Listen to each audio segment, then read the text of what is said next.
looking for the mystery beneath the northern star,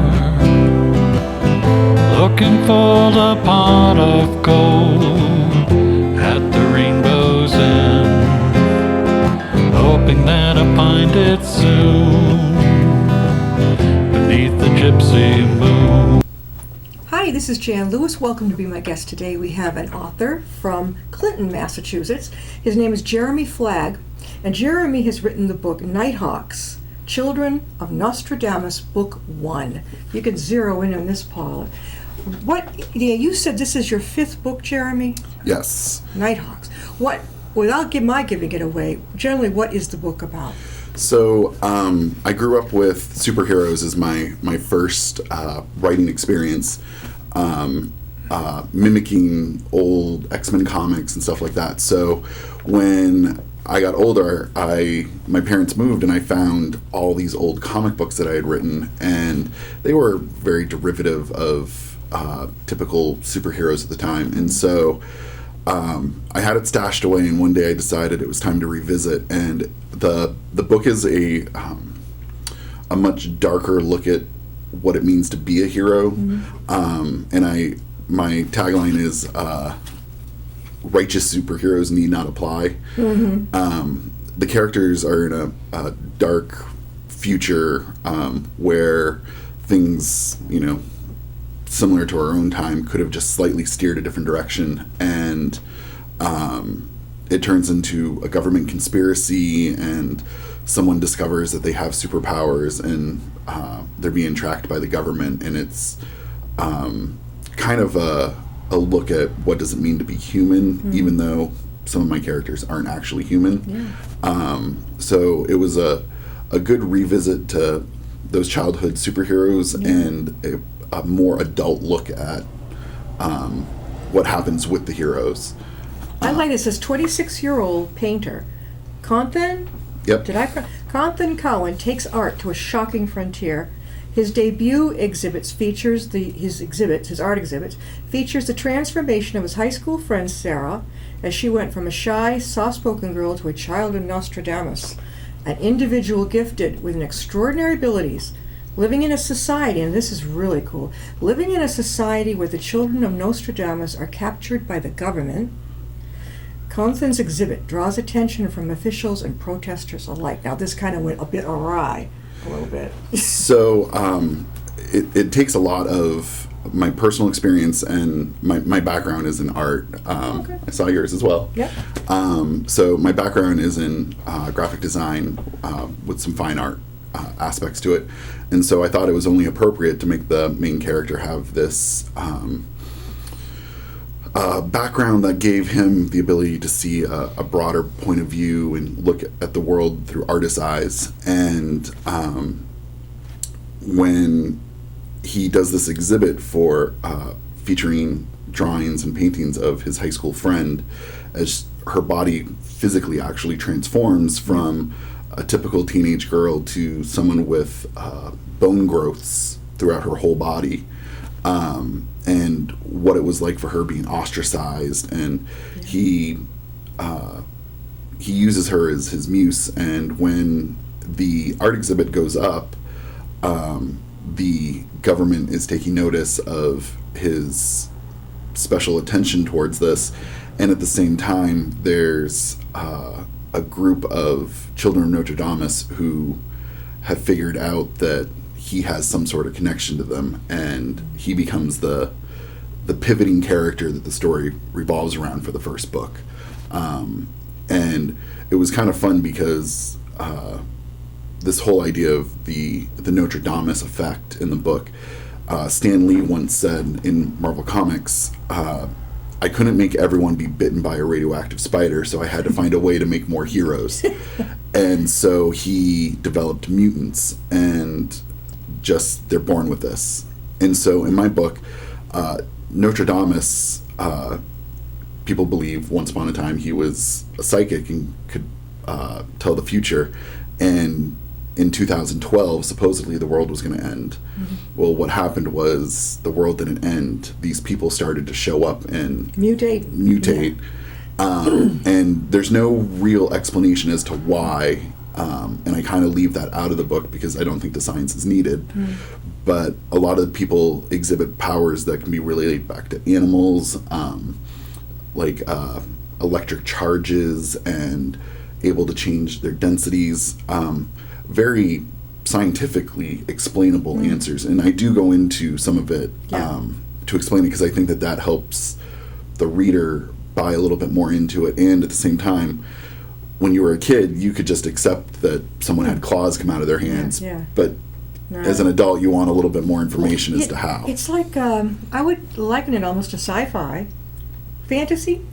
It has a really strong sci-fi component because of this dystopian future, and there's a lot of science elements that get touched upon, but there is always that kind of leap of faith as to the next level, because if this could be a real thing and I could have superpowers, I would by now.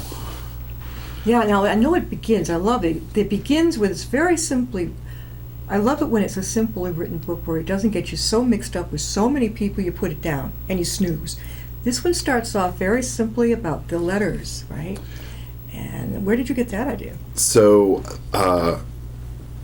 no spoilers in this, but the opening character is an Eleanor Valentine, who is probably the strongest psychic since Nostradamus, and she has had visions into the future that basically something horrible is going to happen and the world is going to end, but she can't figure out what, and for the first time in her life, she doesn't know the future. And she's already foreseen her death, and she knows it's coming. And it's extremely difficult to write a character who knows the story before you. So she knows she's going to be dead before she can talk to these people. So she writes a series of letters that get handed off from one person to the next until they hit the hands of who they're supposed to. And a lot of the characters in this book, their story begins when they open the letter, and she has effectively altered fate for them, and she's slowly steering people together. And then in the second, third, and fourth book, her letters are still having ramifications, and as new characters show up, it's because she in some way has influenced them. So this is book one. This is book one. So how many books of it? So as of right now, this particular series is slated for 4 books, and Eleanor Valentine only appears in the first chapter, and she reaches her untimely demise. No spoiler, she kind of knows this right up front. But she's based off my great-grandmother. Your great-grandmother? Right down to like this very demure, the white gloves, very prim and proper woman. And people read the first chapter, and I got really angry emails. Why? Because they wanted more of her. Oh, okay. I can see their point. I have already written 3 novels with her. But that's separate from these. And it's going to be a precursor, and that'll be... Okay, that's... right. That's a precursor. Yeah, I can see that. And it's going to be about her life growing up with all of this in the 40s. So you haven't written book 2 yet? Book 2 has already been contracted with my publisher. Okay. And book 3 is about halfway done. Halfway done. How long did it take you to write the first one? That's a good question. The first draft of it took me 30 days. That's what, only about a month? So, I participate in this event called National Novel Writing Month that happens every November. Right. And the idea is to get 50,000 words out onto paper in 1 month. Yeah. And this was one of those projects. And so the first 50,000 words hit paper pretty easily. Yeah. And when I sent it to some beta readers just to get their feedback, they had a lot more questions, and they wanted more of this character, and this character needed a counter character to bounce ideas off of. And so even though 50,000 words is technically a small novel, I wound up adding another 40,000 words. Was that hard? That was hard because I had to go and squeeze it into the middle of chapters, and there's an entire character that didn't exist, Yeah. and You had to really come with that one too. and so that became a little more Creative. Challenging would be the word, definitely the right word. We're talking with Jeremy Flagg, and he is the author of Nighthawks, Children of Nostradamus, and it's the first book. Jeremy, what was I going to ask you? When you were a kid, you said you were into comic books. And did you start writing then, like in high school? You know, So, I clearly can remember. My family lived in North Carolina, and my grandparents lived in Maine, and we would travel up and down. And for my mother to shut me up in the back of the car, she would give me toys and whatever. And at this time, I really wasn't reading. I fought it a lot. Yeah. And then my mother put a stack of comic books in front of me, and I can still remember. You could read them while they were driving? Yes. You didn't get car sick? No. And you were in the back? It was a gift of mine as a child. Wow. My mother appreciated this. Okay. So I still remember X-Men 69, and it takes place in another world, and there's aliens, and all of this stuff is going on, and it was fascinating. And so when we stopped halfway up, my mother was like, so you still have all those to read? And I was like, well, I read them all. And so we stopped and we got more. And from They bought you more. I own so many comic books right now that That's your collection. it's a collection. And I didn't start writing until a little bit later. And what happened was my dad worked for the military, and he would bring home, his military laptop in the briefcase, and he would just let me sit down and type away. Do away. And he didn't realize what I was doing at the time, but I was writing stories. He thought I was... Just funny. Yeah. And so it became kind of this fun thing to do. And then when I was a senior in high school, I took a creative writing course. And that started a lot of the ideas that would show up later in my novels. Did you go to college and major in creative writing? No, my first major was in computer programming. At which college did you go to? I started at University of Maine, Farmington. Yeah. And then I transferred to Salem State College. Now, that's right. Well, I went to Plymouth State Okay. in New Hampshire. Maine, I thought we were considering Maine University UVM. I don't know if we were considering it when I was applying. Okay. I applied to Plymouth, Keene, and Westfield. I should have gone to Westfield because it was close to home. I was so homesick, Jeremy. I was sick. So we went to Plymouth. That's a 3-hour drive up from Wilbraham, Mass, and a 3-hour drive back. So I wound up going to Farmington, and I grew up in a town of 800 people. Where did you grow up? In Brownville Junction, Maine. I was born in South Portland. Is it near there? Oh, no.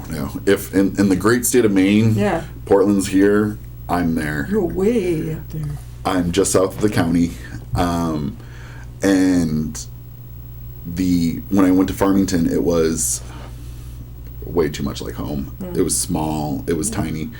And I wound up, I didn't like the living situation. I didn't like the environment. And it was a great school. I mean, in hindsight, I probably should have stayed. Great creative writing program. And I wound up kind of bumming around the East Coast for a while, and then decided, okay, it's time to go back to school, and went to Salem State. What'd you major in there? I wound up majoring in graphic design with a minor in public relations and marketing. So you could actually, if you wanted to illustrate, you could. So I know how to do it, and it's funny because me and several of the writers from my publisher right now are doing a mailing list exclusive. So if you join our mailing lists, we give out like free short stories. And what I've been doing is each of the characters in Nighthawks, I've been detailing the story of when they first received their letter. And it's a short, like 7,000 words, so maybe 20, 25 pages. And giving that out to my mailing list. Well, we all grouped together and all pitched in stories, and I wound up designing the cover and doing the layout for it. And it was kind of fun because that's what I went to school for. And that's online if you want to sign up for it, right? Yep. You can read the short stories. And so they're free for anyone who joins the mailing list, and it's just a way to interact with fans, and it's kind of like a little thank you for being a fan. Sure. And Now, Jeremy, how do people go about finding Nighthawks? so Nighthawks is currently available on Amazon right now. It's available in ebook format on Kindle, available on Amazon for print, and available on Barnes & Noble for print. And maybe someday we'll talk audiobooks. Don't rush it for me. Yeah, I don't that's care a about way it. down the street. Yeah. People have asked me about it, but Do you prefer to actually pick up and read the book? I read technical manuals on my iPad. I read books for leisure. I hold a book. You like to buy when you go into a bookstore, it's brand new and everything. I love that, and I love to be able to carry it with me. My first book signing was at Annie's bookstore in Worcester. Yes, I've been there. And the best part about it was the moment you walk in, you smell books. Yes, it's small over there, too. Yeah. It was a great first venue to do a book signing. I did it with Scott Goodsword, who wrote Fountain of the Dead. He's an author from Haverhill. Yeah. Shoot him our way. Oh yeah, we've been talking about it. Mm-hmm. And I did a co-signing with him, and it was great. One, to get to know another author, and it was a nice small venue, so it was always kind of a packed house. And hopefully, if all goes well, there'll be another book signing coming up in Where are you going to be going? Barnes & Noble in Framingham. Okay, good one to get to also is Barnes & Noble in Worcester. Okay. Another great place, I yak about it a lot, is Tatnuck Bookseller in Westboro. Okay. I think I was talking to you about great big presentation room in the back. It's all yours. Oh, wow. Yeah. Another place, Milford Library, often does either onesies or twosies together, or 3 authors, whatever. They're very active about it also. And you could also, when you speak to our director downstairs. Okay. So you started, you're teaching. You said you're teaching? Yep. Which grade? I teach high school 9 through 12. What class? Graphic design, marketing, yearbook, kind of the graphic arts side of things. You have a lot of courage to deal with that. I remember my son at that age. Oh. It was funny because actually on my way here, 2 of my former students sent me a text message, and they're getting ready to go to college, and I was the teacher to help them prep their college applications and stuff. Yeah.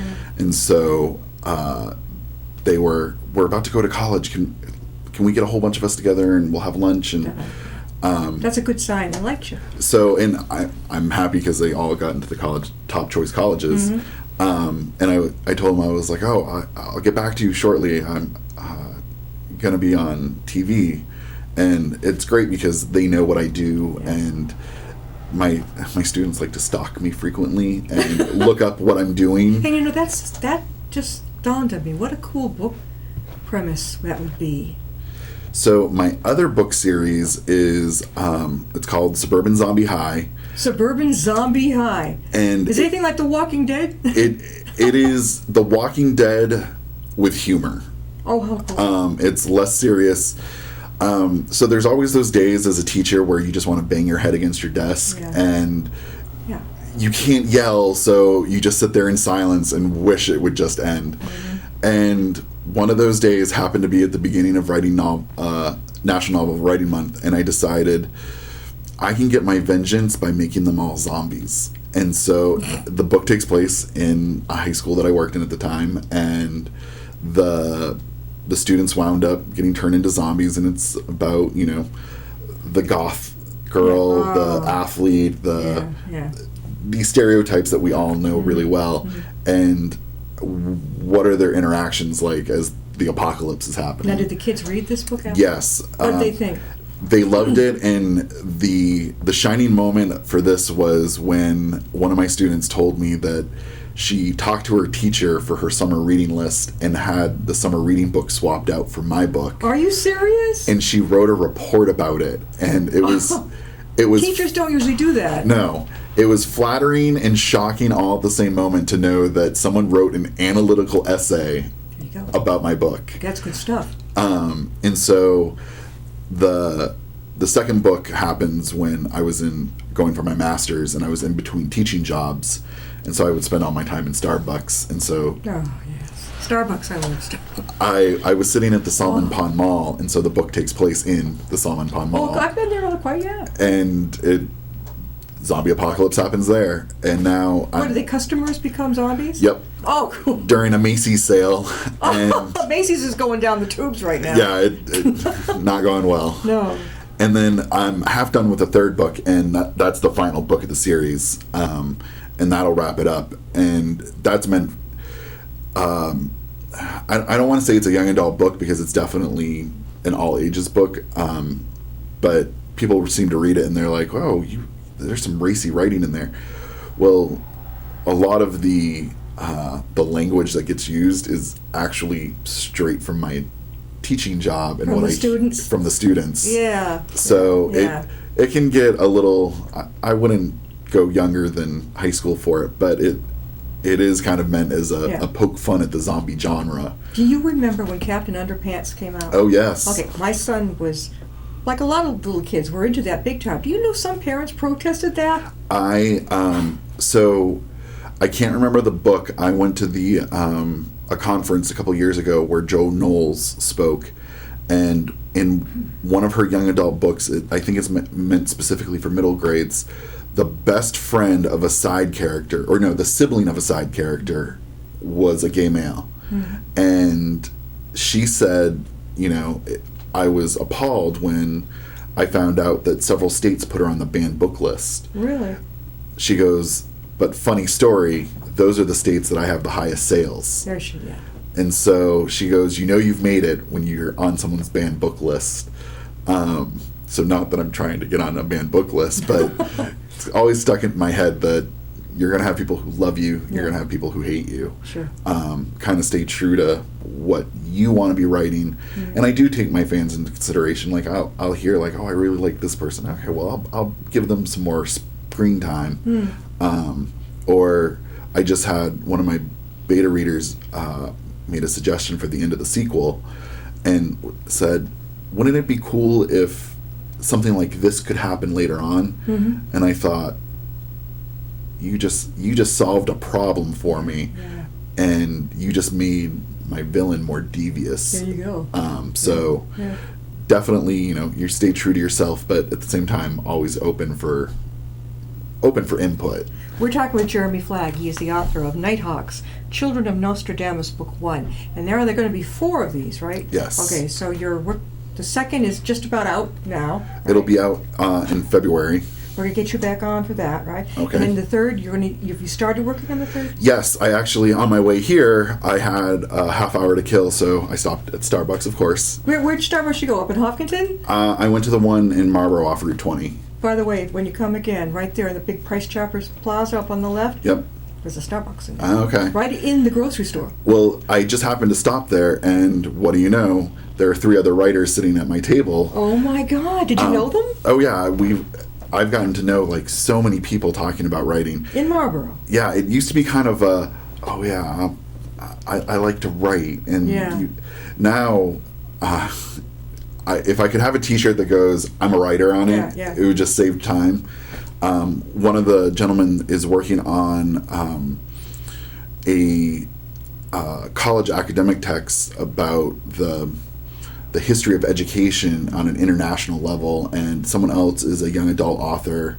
And so I was like, I'm going to be on TV later today, and it was everyone got to celebrate, have a victory lap, and it's been kind of great. And tonight I have my writing group, and we'll talk all about this again.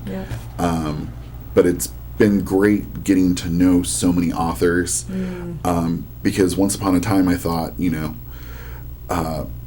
you and I are in competition for sales, and the writing community has been amazing. And there's so many different we're genres. all together. They get that expo in Danversport. The genres that the different styles, you could have somebody who's written a memoir, which I love, and then you could have sci-fi, high fantasy, the kids stuff. You could have cookbooks, war books, everything you can imagine. And it was great because I at this conference that I just went to, I sat down with another author who also writes science fiction-y fantasy, urban fantasy, and her and me are, in direct competition for who we might sell to, but there was never this air of ego or I'm against you. It was always this really great. There's room for more. There's always room for more, and your victory is my victory. And so it's been awesome in that way. And I've had, idols of mine help promote my book, and it starts to shock me. So it's been wonderful. So I think if you're going to be a writer, it's really great to find this community because it's all love and hugs, and it's been great so far. Now, once again, Jeremy, how can they get your book? So you can pick up Nighthawks, Children of Notre Dame, Book 1 from Amazon. It's available both in print and on ebook, and also available in print from Barnes & Noble. Where are you going to be appearing coming up this year and into 2017?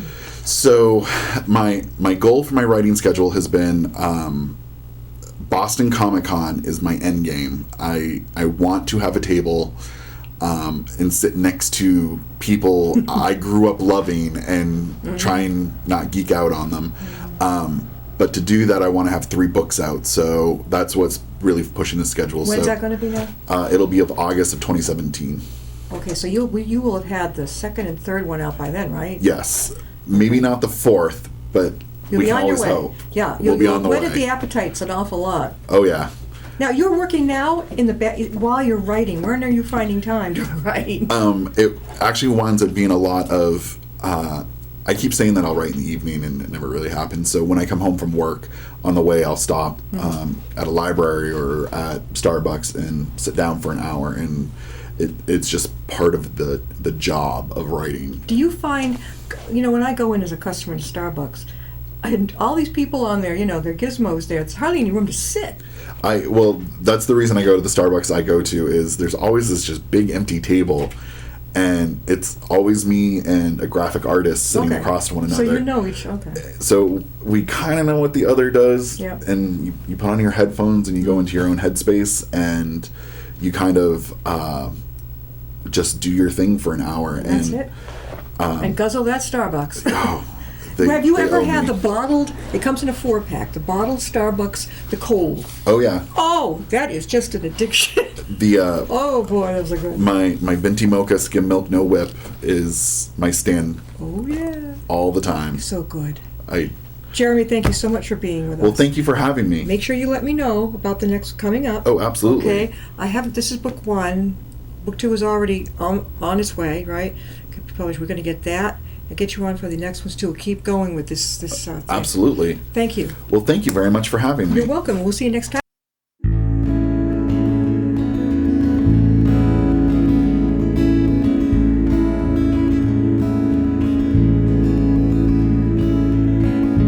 Riding on a shooting star, heading out toward a dream. Tomorrow's even closer than it seems.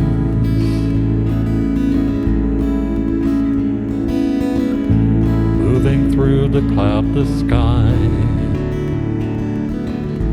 heading out toward the moon.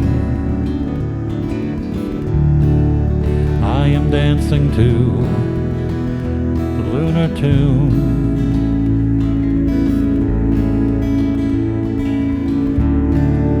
Life goes by so quickly, time just slips away. But tomorrow brings a brighter day.